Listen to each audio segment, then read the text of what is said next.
Just want to give everybody an update on the status of our response to the serious storm that greeted us late Friday evening. Initially, we had 68,000 Dominion customers without power in Arlington, initially lost power. Currently, we have about 27,000 customers without power. That doesn't necessarily mean numbers of people. These are actually addresses and customers within the Dominion system.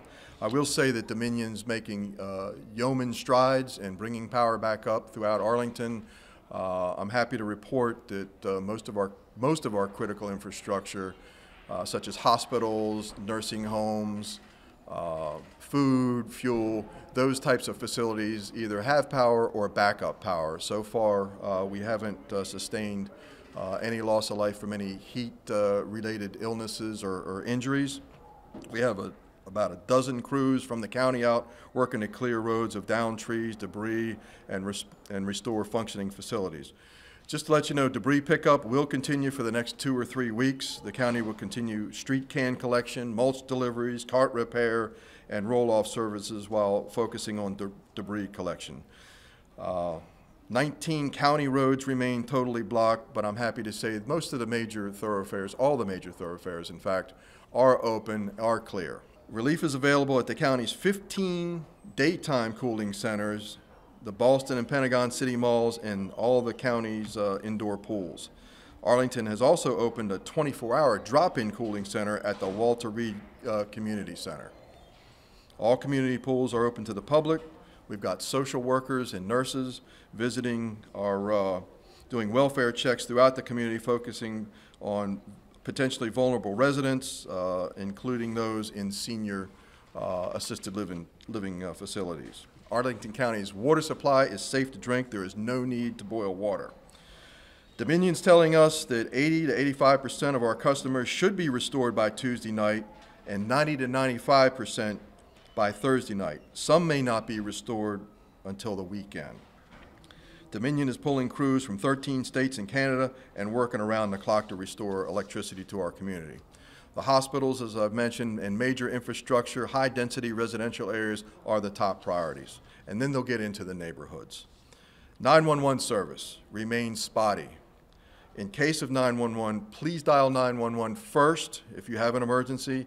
If you can't get through on 911, please dial our non-emergency number at 703-558-2222.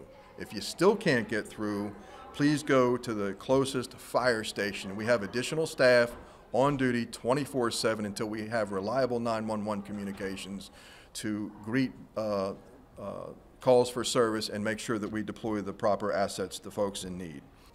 Now, what do we need to do as a community? We need to pull together.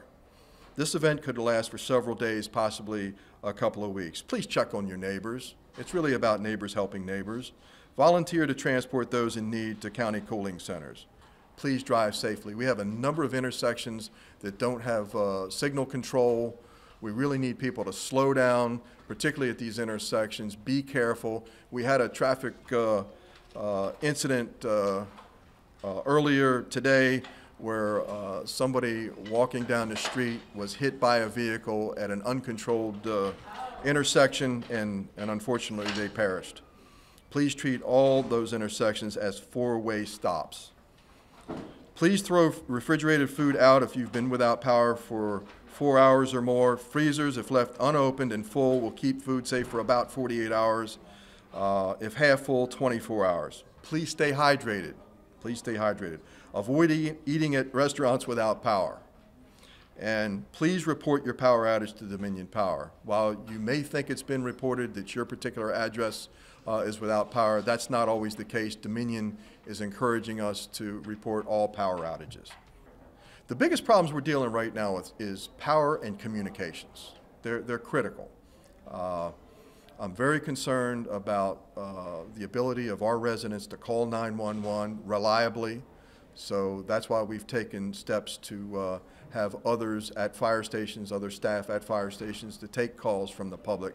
But that will create a delay in responses, and I'm very concerned about that. So far, we haven't had any reports of anybody suffering any serious consequences because of a delay, but it certainly takes time, and particularly in those incidents where there's trouble breathing or a stoppage of breathing, that 4 to 6 minute response time is critical. So we want to make sure that we get that 911 system up and operating as quickly as possible.